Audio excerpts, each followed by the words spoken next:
नमस्कार। ऑनलाइन कक्षा में आप सभी का स्वागत है। आज हम जैव प्रक्रम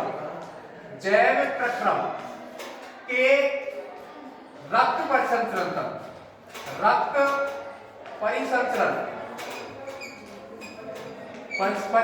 तंत्र के बारे में बात करेंगे। अब अपन को अगर मुख्य रूप से देखा जाए तो रक्त में दो चीजें, रक्त क्या है? तरल संयोजी ऊतक है। रक्त क्या हो गया? तरल संयोजी ऊतक है। संयोजी ऊतक, इसका काम क्या है? ये शरीर के अंदर हानिकारक पदार्थों को बाहर निकालना और पोषण को प्रत्येक कोशिका तक पहुंचाने का कार्य करता है। अर्थात ट्रांसपोर्ट का जो कार्य होगा शरीर के अंदर वो रक्त करेगा। रक्त के अंदर दो चीजें, कौन कौन सी चीज हो गई भाई?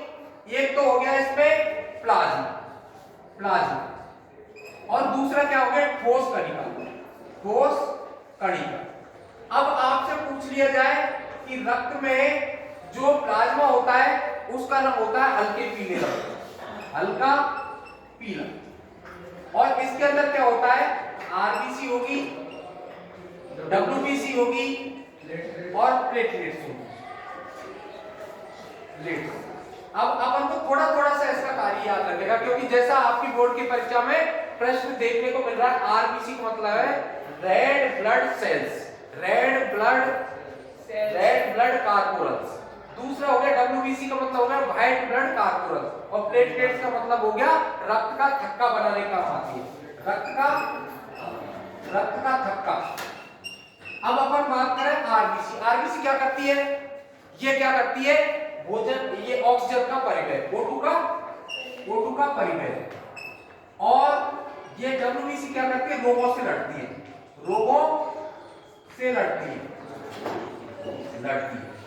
ये इसका कार्य हो गया। एक सी बात यदि ध्यान रख लेंगे तो काम चल जाएगा। अब आपसे एक प्रश्न और पूछता है, रक्त का रंग लाल क्यों होता है? तो उसमें क्या होता है? हीमोग्लोबिन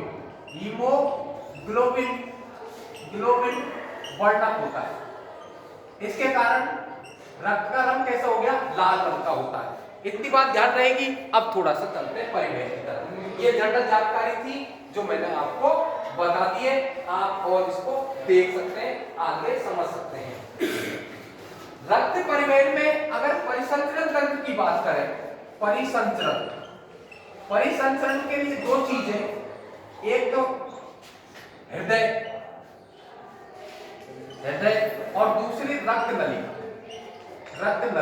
ये दो चीजों से मिलकर बना है। हाँ, एक बात और समझ लीजिए, रक्त है ना, ब्लड, वो उसमें 4 प्रकार है, ए बी ओ। ये रक्त के 4 प्रकार है। ये क्या हो गया?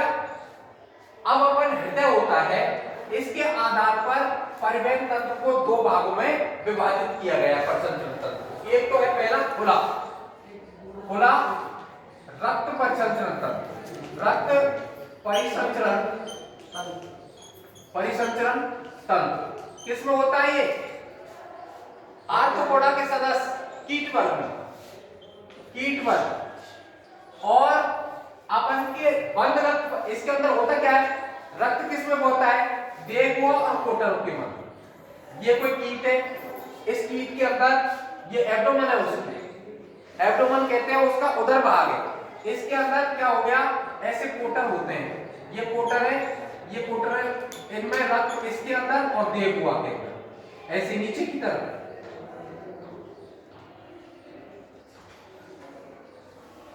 ऐसे नीचे की तरफ है, ऐसे उसके होते हैं देहभित्ति के पास में।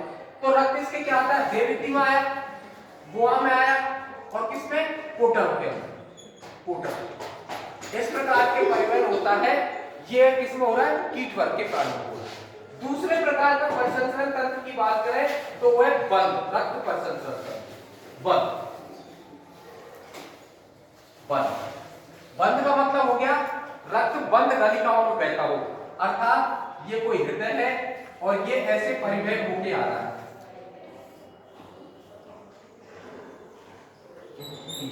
तो ये तो हो गया हृदय और ये हो गई रक्त नलिका। रक्त नदी। इसके अंदर अगर रक्त बहता है तो उसको बंद कहते हैं।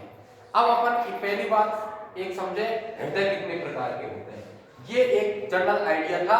रक्त परिसंचरण तंत्र दो प्रकार का है, एक खुला है, दूसरा बंद प्रकार का है।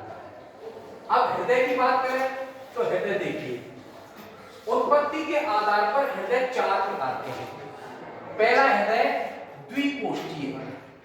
द्विकोष्ठीय द्विकोष्ठीय मतलब एक आलिंद और एक निलय। किसमें मिलता है? मछली और डिप्लूर। ये भी कोई जलीय जीव है। तीन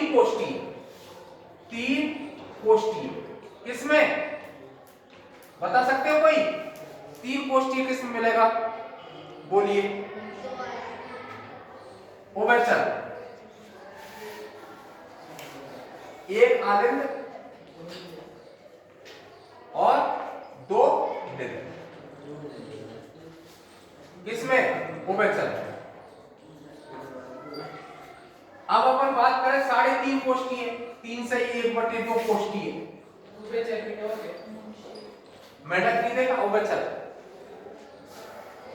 मेंढक इसके अंदर उभयचर का प्राणी। 3.5 कोष्ठीय सरीसृप वर्ग में 1.5 आलिंद और प्लस 2 निलय। किसमें? सरीसृप वर्ग। सरीसृप वर्ग के प्राणियों में कौन आएगा? सर्प आएगा। इसके अंदर ये क्या होगा? 3.5 कोष्ठीय और 4। एक अपवाद और है, परीक्षा पूछेगा इसको अपवाद। घड़ियाल होता है ना, घड़ियाल, ये है तो किस वर्ग का? सरीसृप वर्ग का प्राणी। इसमें कैसे मिलता है? 4 कोष्ठीय। 4 कोष्ठीय हृदय मिलता है। अब अपन बात करें 4 कोष्ठीय हृदय।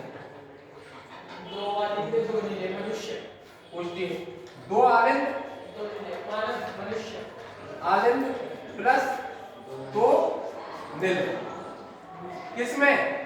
मैमेलिया वर्ग में।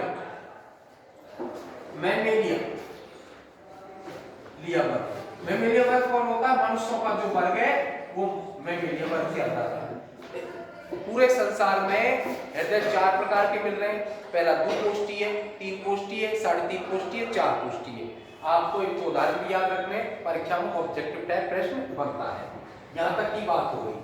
अब अपन हृदय की और बात करते हैं। अपन हृदय धड़कन के आधार पर भी 2 प्रकार के माने गए। एक वे हृदय धड़कन के आधार पर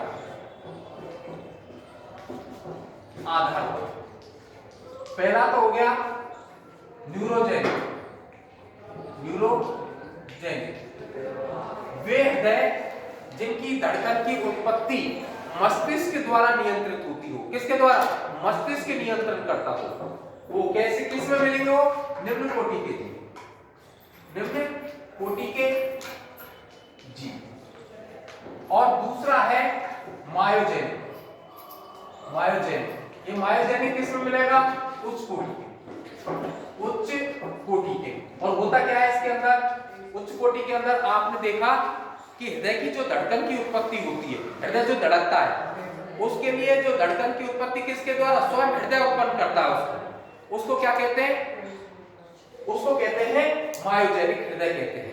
अब हृदय को एक मोटे रूप में देखे जाए तो कौन कौन से भाग हैं? आज उतना ही देखेंगे, उसके बाद का कल की बात करेंगे। एक हृदय है, ये हृदय के साथ त्रिकोणीय बंद मुट्ठी के समान संरचना है, जिसमें 2 आलिंद तथा 2 निलय होते हैं। ऊपर के भाग आलिंद कहलाते हैं और नीचे के भाग निलय कहलाते हैं। इसके अंदर रक्त संग्रह का कार्य किया जाता है। इसका कार्य वितरण का है। मतलब ये रक्त को शरीर के अंदर भेजने का कार्य करता है। इसके अंदर एक संरचना होती है जिसको कहते हैं पेसमेकर। और इसी के पास में एक संरचना और होती है, उसको कहते हैं रिसीविंग स्टेशन अर्थात संग्रह केंद्र। इसके पास में यहां से कुछ तंत्रिका निकलती है, ऐसे जाते हैं, इसको कहते हैं हिंज के बंडल। ये होंगे हिंज के बंडल। और इसी के पास में एक संरचना पूरे हृदय भित्ति में फैले रहती है। हृदय मान लो इसके पूरी भित्ति पे फैले रहते हैं, उनको कहते हैं पुरकिंजे तंत्र। ऐसे होते हैं भित्ति पे पूरी पर, इनको कहते हैं पुरकिंजे तंत्र, पुरकिंजे तंत्र। इस प्रकार की अगर आप इतना सा नाम याद रख ले तो आपका काम चल जाएगा। हृदय में 2 आलिंद, रक्त के संग्रह का कार्य, निलय वितरण का कार्य। इसके अंदर एक पेसमेकर संरचना है जो धड़कन की उत्पत्ति स्वयं करता है। इससे जब सूचना किस पर जाती है, संग्रहण केंद्र के पास में जाती है, रिसीविंग स्टेशन के पास में जाएगी, तो वो किसको दे देता है, हिंज के बंडलों को दे देता है। हिंज के बंडल किसको देते हैं, पुरकिंजे तंतु को दे देते हैं। और इस प्रकार हृदय एक बार धड़क जाता है। एक धड़कन है, हृदय जो एक धड़कन होता है उसका जो समय होता है 0.7 सेकंड में एक धड़कन उत्पन्न करता है। एक धड़कन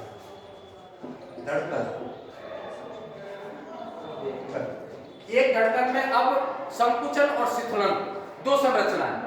संकुचन कहते हैं हृदय का संकुचित होना, और शिथिलन का मतलब फैलना। तो रक्त ग्रहण करेगा और फैलेगा। तो इस प्रकार से अपन के हृदय संकुचन शिथिलन होता है। थोड़ी सी जानकारी प्राप्त कर ले आप। एक धड़कन में जो होता है, एक धड़कन में देखिए 0.4 सेकंड में तो हो गया शिथिलन,